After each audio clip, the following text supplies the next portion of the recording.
In the early afternoon of July the 17th, 2014, a Boeing 777-200 of Malaysia Airlines departs Amsterdam Airport Schiphol for Kuala Lumpur, Malaysia. The flight is prepared as usual, and the aeroplane is in an airworthy condition. On board of flight MH17 are 283 passengers and 15 crew members. The routing of this flight leads via Germany, Poland and Ukraine to the east, a standard routing to Asia that many airlines use. Flight MH17 enters Ukrainian airspace at an altitude of 33,000 feet, following airway Lima 980.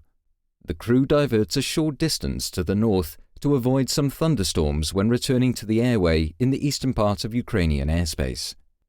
In this region, an armed conflict between the Ukrainian government and armed groups is in progress. Therefore, lower levels of the airspace are restricted for civil air traffic. Flight MH17 is routed above this restricted airspace to waypoint Romeo November Delta in the Russian Federation.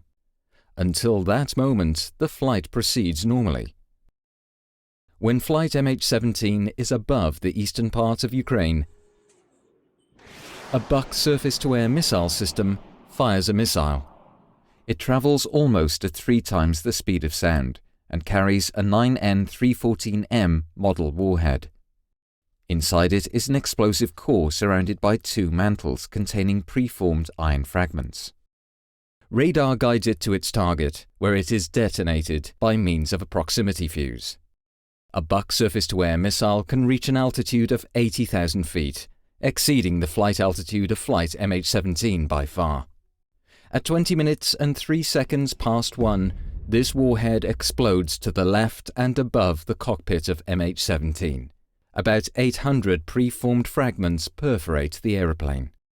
This impact, combined with the blast of the explosion, causes the cockpit and the business class section to separate.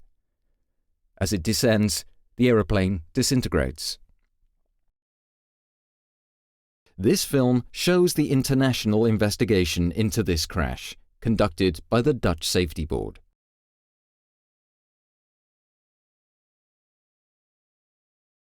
Flight MH17 disappeared from the radar at 20 minutes and 3 seconds past 1 UTC. Very soon, the first reports were made of wreckage falling down in the eastern part of Ukraine.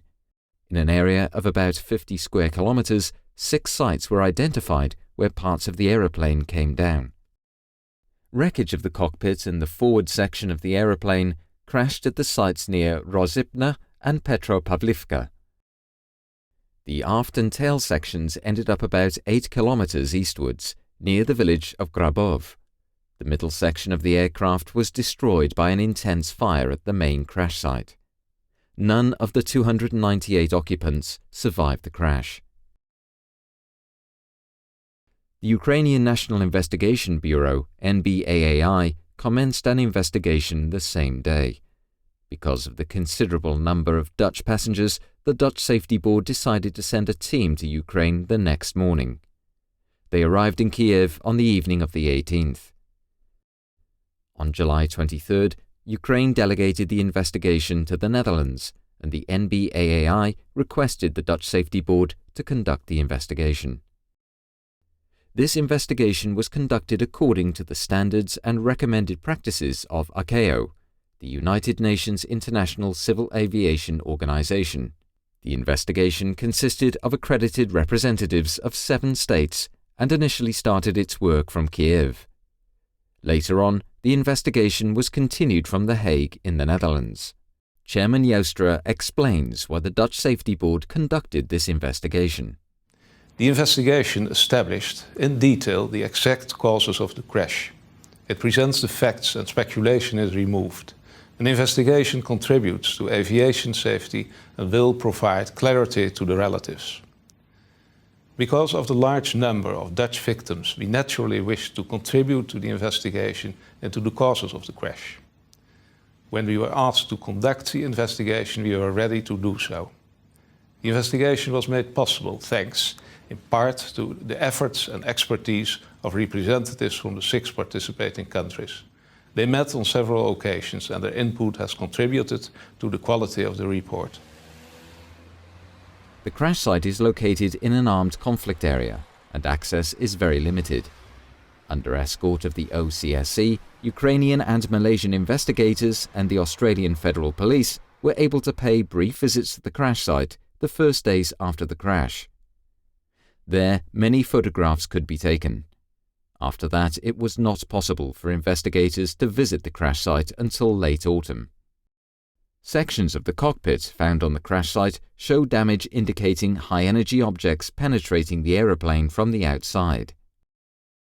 The flight data recorders were handed over and the investigative team transported them to Farnborough in the United Kingdom to retrieve the data.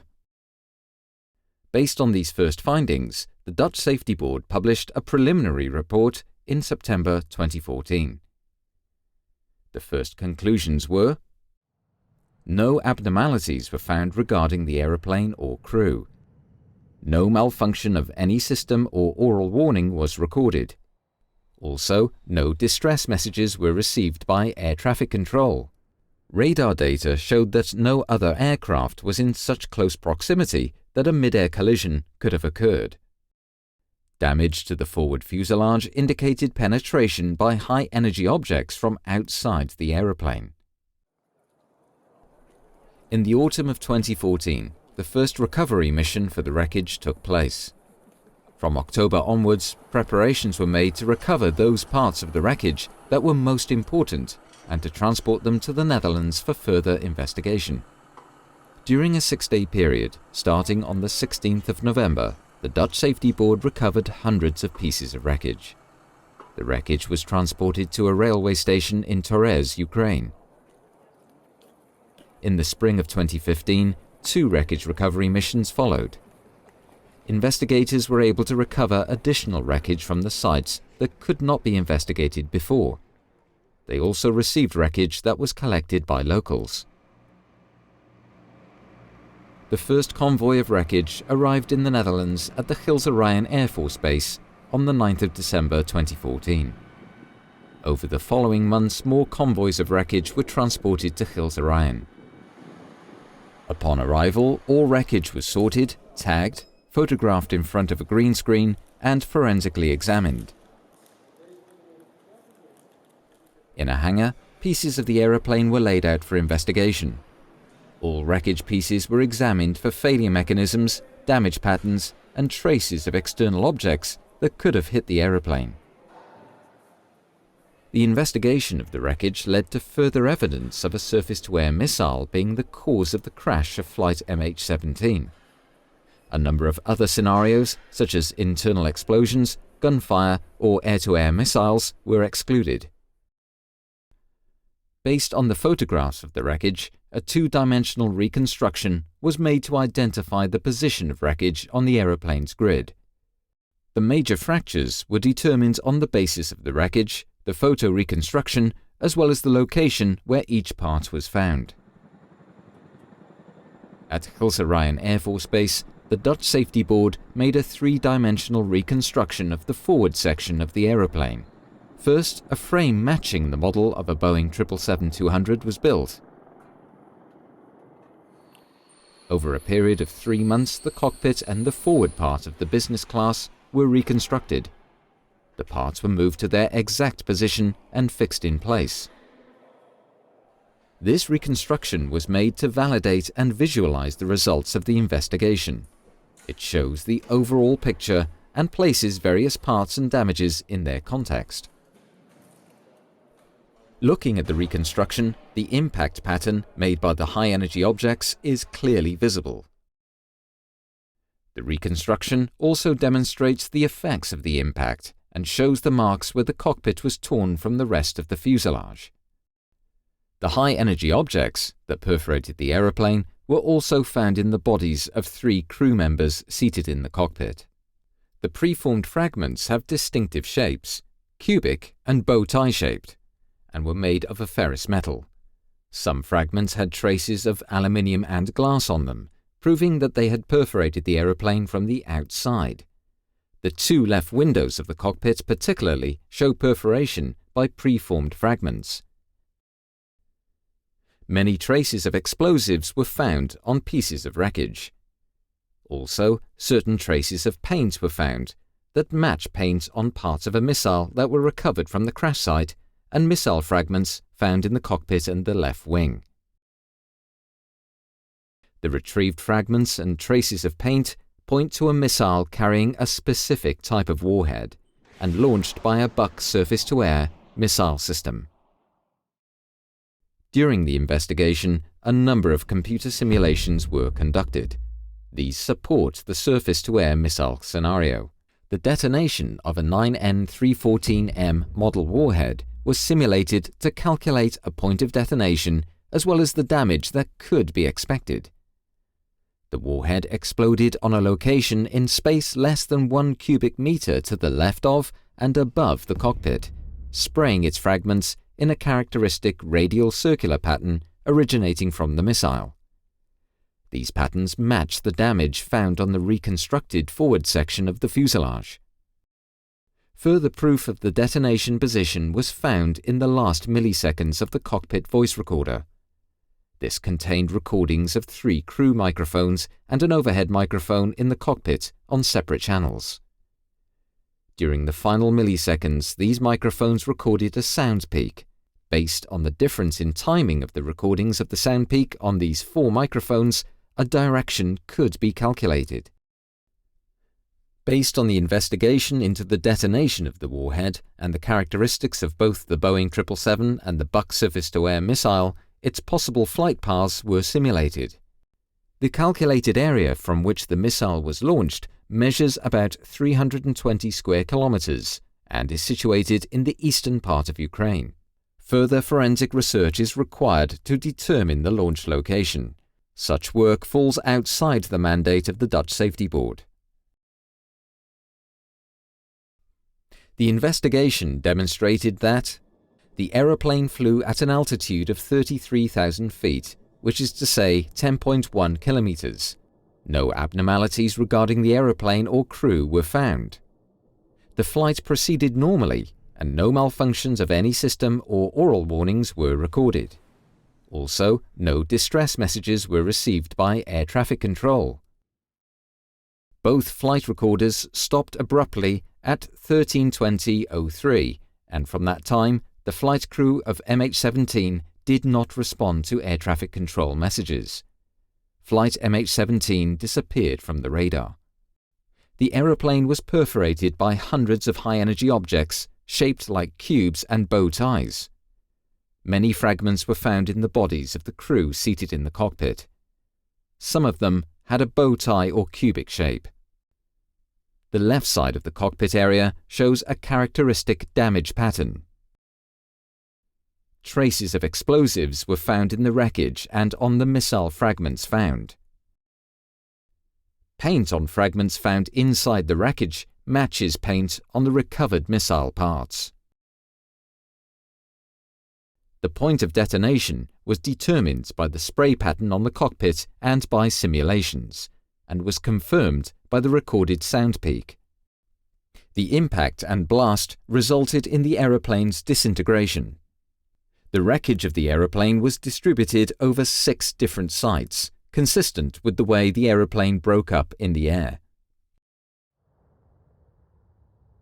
Based on these findings, the Dutch Safety Board concludes that flight MH17 was downed by a 9N314M warhead carried on a 9M38 series missile as installed on a Buk surface-to-air missile system.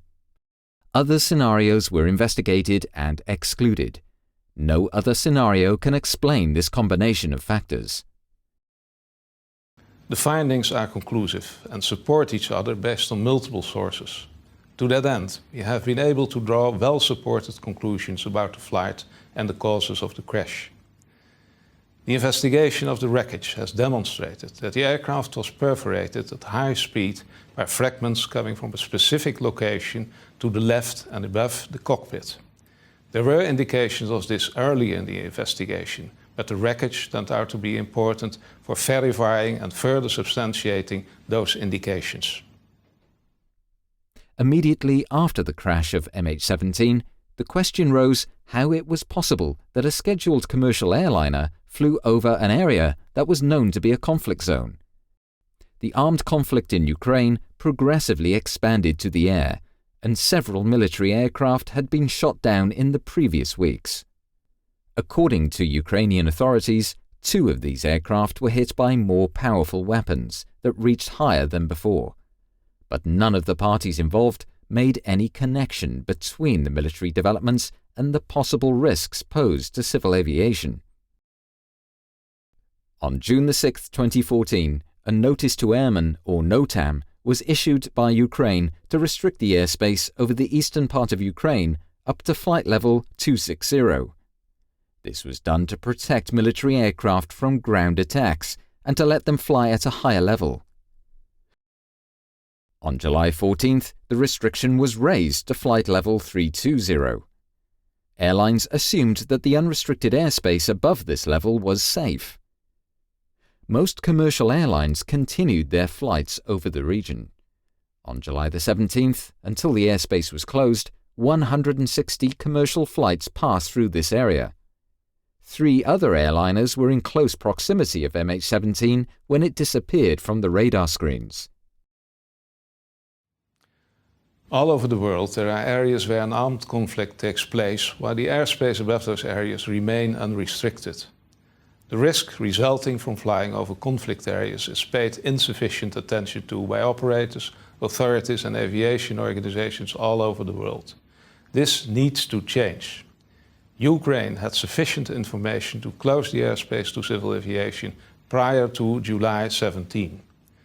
None of the parties involved recognized that the armed conflict in the eastern part of Ukraine would entail risks to civil aviation.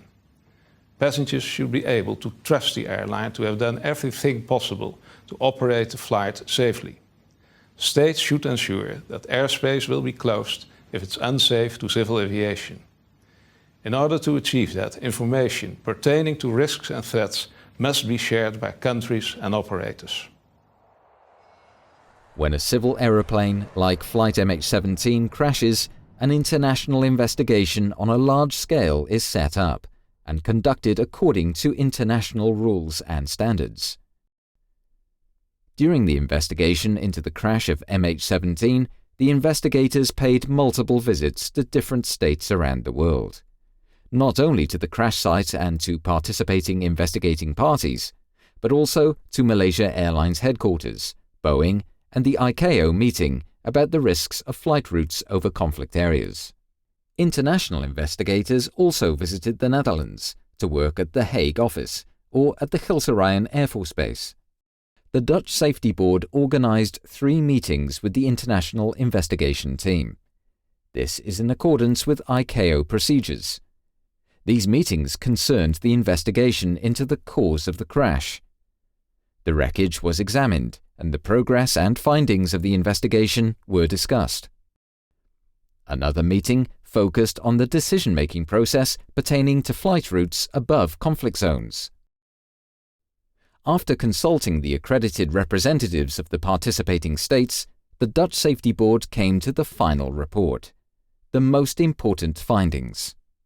Flight MH17 progressed normally until it was above the eastern part of Ukraine. At 1 p.m., a 9N314M warhead exploded to the left-hand side of the cockpit of Flight MH17. The missile was fired from a BUK surface-to-air missile system. The impact killed 3 people in the cockpit and caused structural damage to the forward section of the aeroplane, causing it to break up in the air. All 298 occupants lost their lives. Calculations have demonstrated that the missile's trajectory commenced somewhere in a 320 square kilometer area in the eastern part of Ukraine. The Russian Federation concurs with the conclusion that the crash was caused by the detonation of a warhead, but has reservations regarding the missile and warhead type. However, in our judgment, the arguments in the report overwhelmingly support the conclusions as presented.